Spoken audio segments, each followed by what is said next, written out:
On referme cette grande page politique spéciale élection et on part dans le Var pour découvrir le service national universel.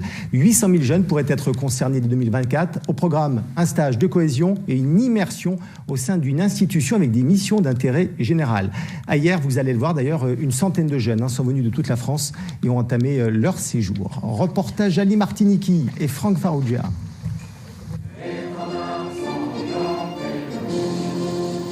Dans le Var, les 142 volontaires du service national universel entonnent chaque matin la Marseillaise.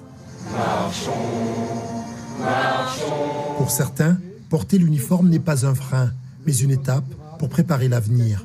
Moi, ça va me préparer justement à la marine, à l'armée. Donc j'aime bien tout ça, et le sport le matin, les activités, c'est vraiment super. Pendant 15 jours, ils séjournent dans l'internat de ce lycée hôtelier de Hyères. Ils sont en stage de cohésion. Elona, 16 ans, est originaire de la région parisienne.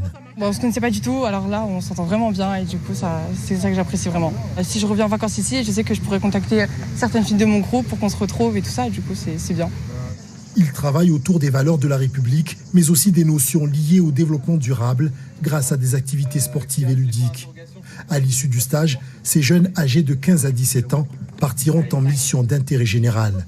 On est en immersion et on va prêter main forte à une structure, alors une structure associative, caritative, sportive ou autre, et cela sur une durée de 84 heures. Mis en place en 2019, le service national universel est étendu sur l'ensemble du territoire. Il pourrait même être rendu obligatoire dès 2024. Il a gardé le meilleur du service militaire, justement. Donc le meilleur, c'est-à-dire le brassage social et territorial.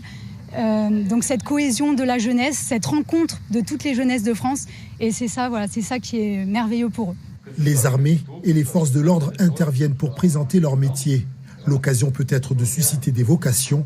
Le service national universel pourrait concerner 800 000 jeunes.